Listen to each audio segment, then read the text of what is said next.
process to come and talk to us a little bit and maybe have an opportunity to engage in a little dialogue with the group. James. Are you going to do the slides or not? Yes, indeed. I was just playing Santa Claus, counting out gifts. So when Ray's not at Internet2, he's the CIO at the University of Montana. Great. I'm really happy to have the opportunity to talk to you. I've been giving this presentation now multiple times, so it's somewhat generic. I'll try to talk my way into the portions that are particularly relevant here. So, I don't know if you can see this sticker, but there'll be people threatening to put this on your forehead or back or wherever. And I lost my roll of stickers somewhere between 8 o'clock and now. The internet staff will probably tell on me. But it says, reinvent Internet2. So the context here is, what's going on, why do we need reinvention, and what's the strategic plan? Go to the next slide.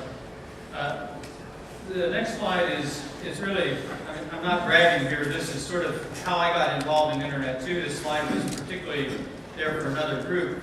The relevance is that I'm a computer science professor that really didn't know much about Internet2 and frankly didn't care up to a certain point. Never had a course in networking, never taught a course in networking, but I found myself one day as a CIO.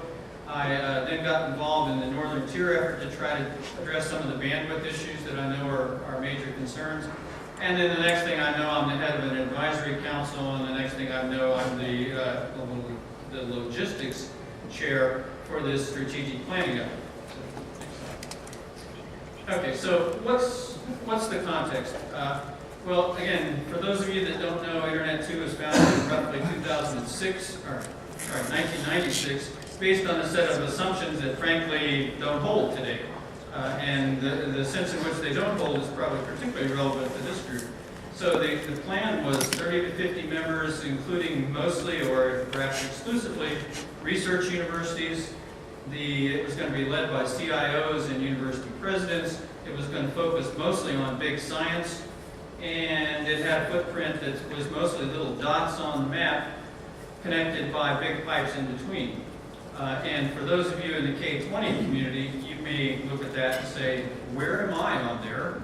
And the answer is, you're not.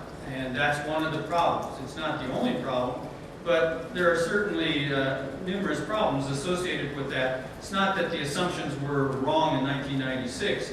It's just that that's not the way it's played out after 10 years. If go to the next slide.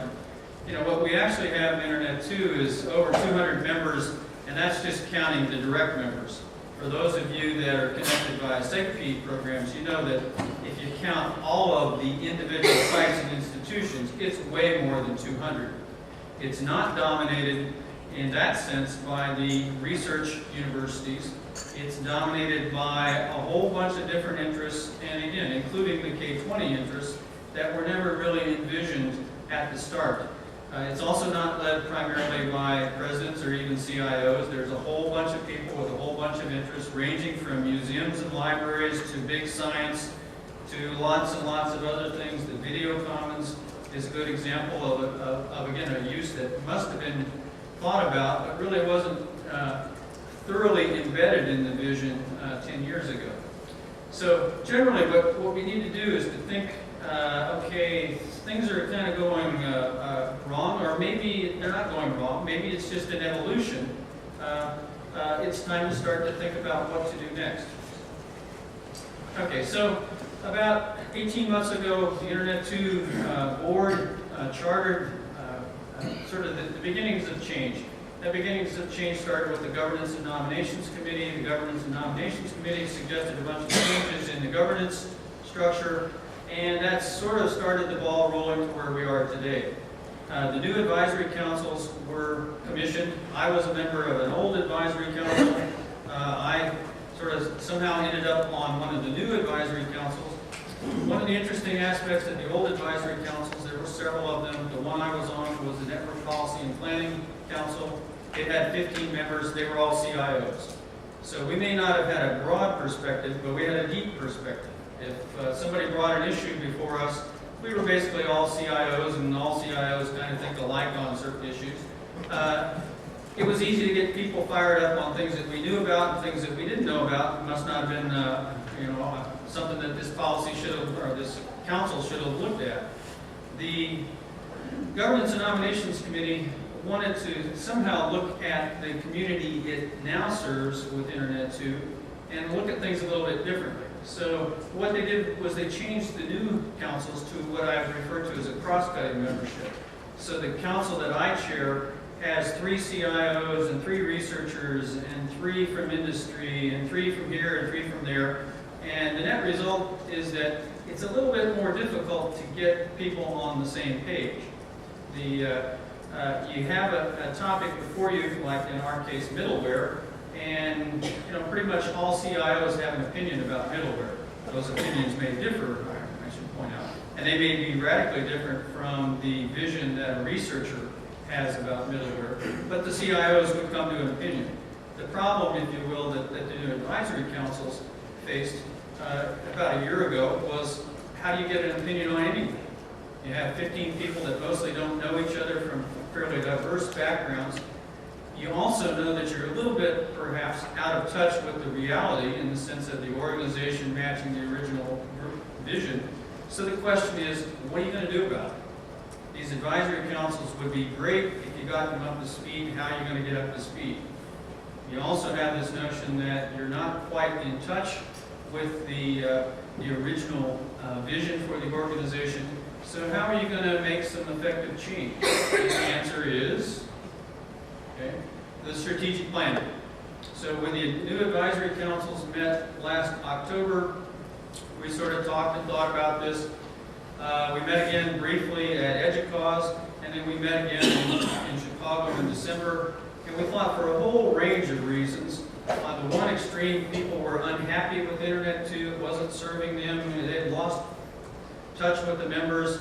And the other end, it was more, there's an evolution that we haven't tracked very well with. Just a whole range of issues. We decided to embark on the strategic planning process. We decided that in December. How many people have participated in strategic planning? Okay, so this is a test. I'm holding in my hand 2 items, Now it's audio and video here. Which one sounded and looked like a strategic plan? Okay. Yeah. Fortunately, this is the strategic plan draft. And so the goal early on was to do this quickly and to produce a document that people might actually pay some attention to. This looks nice on a coffee table, it's a good paperweight, but people about 3 pages into the typical strategic plan, they are still in the preamble or the executive summary, and they're just not going to be interested.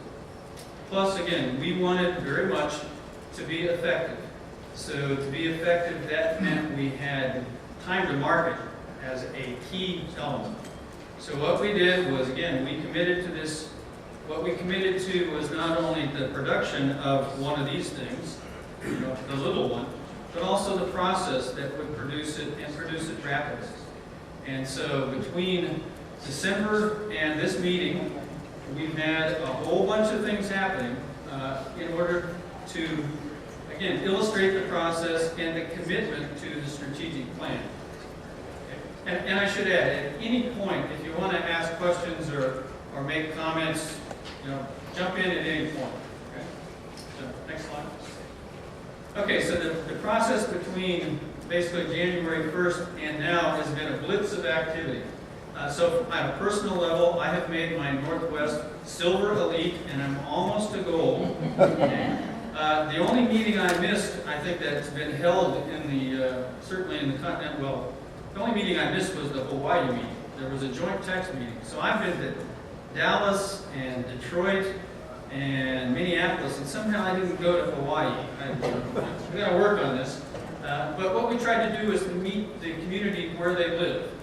K20, I'll be honest, we were not able to identify a meeting early on where we would engage with you. We had sort of missed EDUCAUSE, which is one place to do it. So that's why it's so important for me to talk to this group today. The joint text, we met the network meetings, I went to the quilt meeting, we've been to the connectors meetings. We've tried to engage the community at meetings where they would normally be. The idea being to produce a document that was available at the next convenient location where we would expect members to arrive, and that's the meeting today. So what we've again done is engage in a very lengthy and elaborate and somewhat painful in many cases, because again, this is the volunteers that are the advisory council members and advisory council leaders. I have a day job, and so when I'm traveling to places, Hawaii maybe would have been okay, but when I'm going to Detroit, I'm keenly aware that I'm not back in Missoula, Montana, which is much more lovely than Detroit. Don't let these rumors fool you. Yes, we did have 3 inches of snow yesterday, but it's nice, clean, skiable type snow. So anyway, we've engaged in this process. We now have a document that hopefully you will look at over the next couple of days if you haven't already. We have various activities scheduled over the course of the next couple of days. This is the chance to really engage with the members that we've been unable to meet thus far. Let me just list at various times through the day today, we have drop-in sessions for strategic planning. The real focus will be on tomorrow afternoon from 2 to 3, 3:15 to 4:15, 4:30 to 5:30, what we're calling strategic planning, focus strategic planning sessions.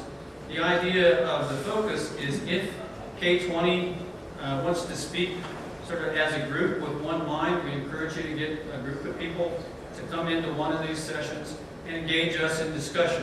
Hopefully you will be doing the discussing, we will mostly be listening. Okay. So questions on that? Okay, next slide. And so after this meeting, we'll take as much input as we can. The next draft should be out in about 10 days. The next real checkpoint is we have the new board of Internet2. We'll be meeting on May 5th or 6th, I think at the hotel next door.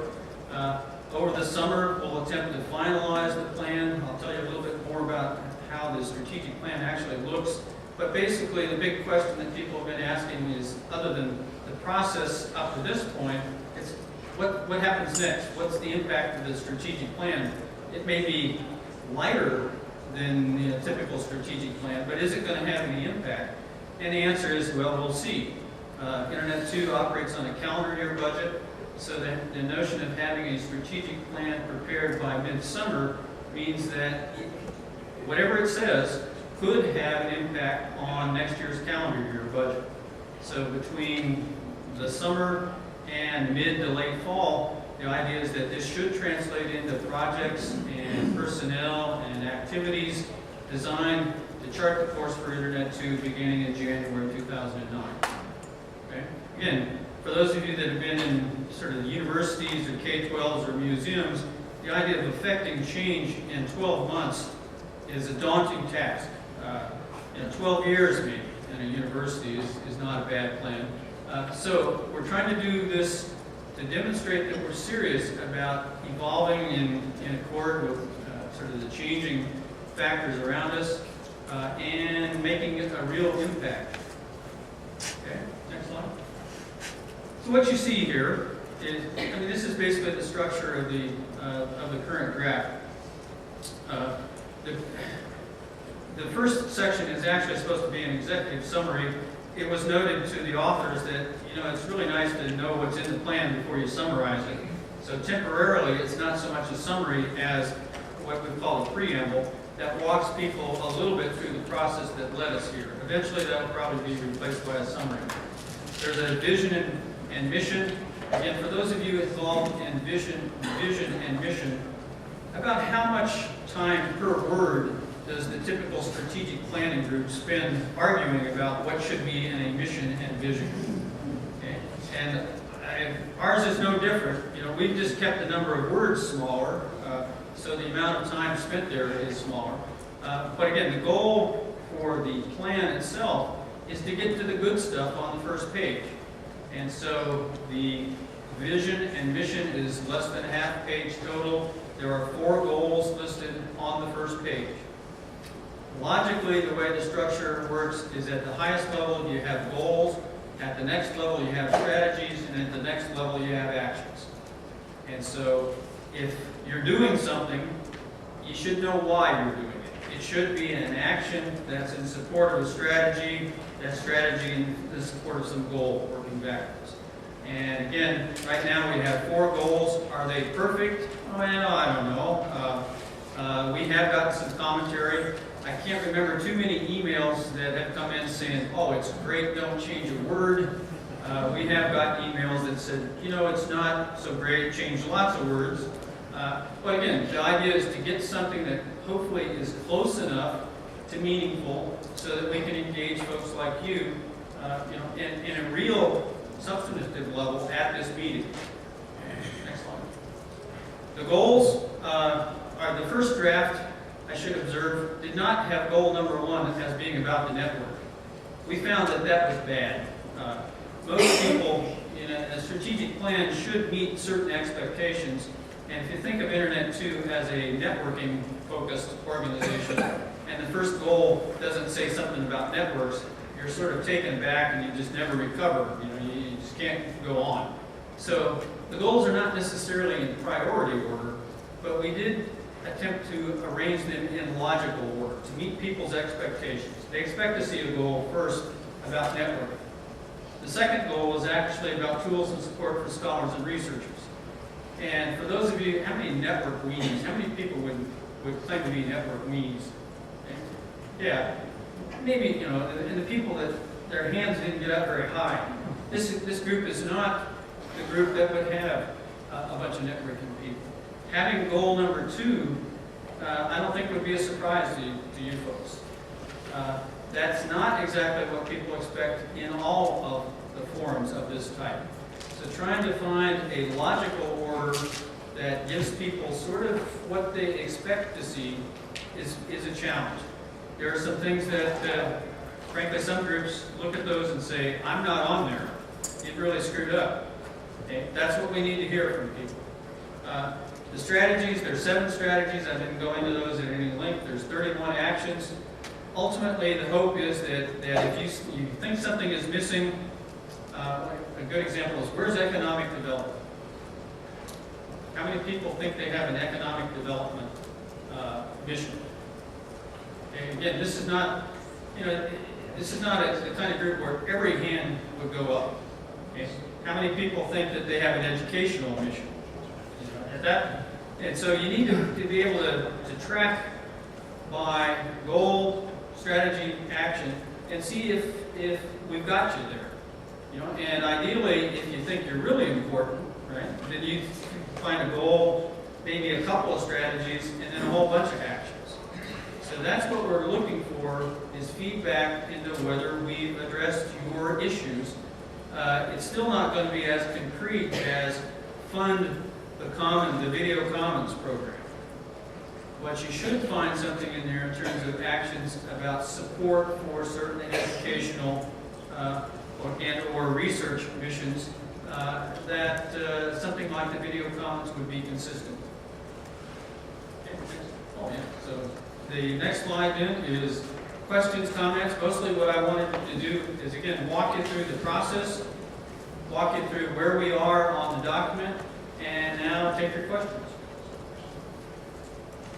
Yes, Dave. Just following up on that last comment, Ray, Internet2 does fund some things, even indirect. The K20 initiative is a good example in funding that comes from the organization that supports that. When, on that timeline that you have earlier, does that tactic come into place?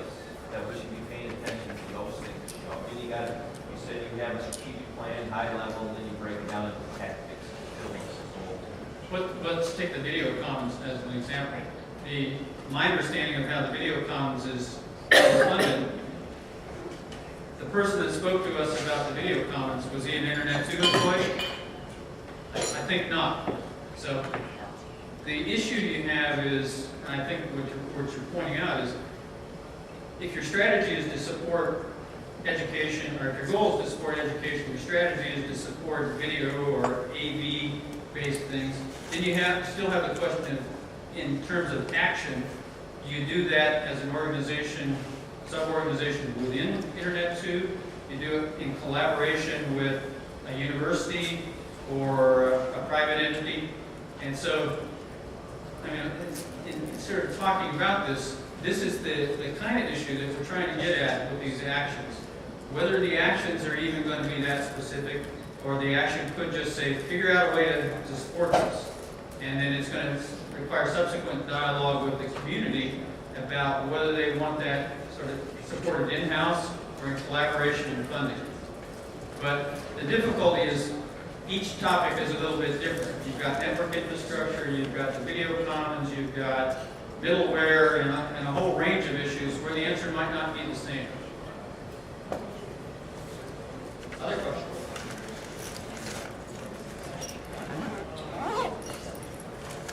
Thank you, Ray. Okay, thanks.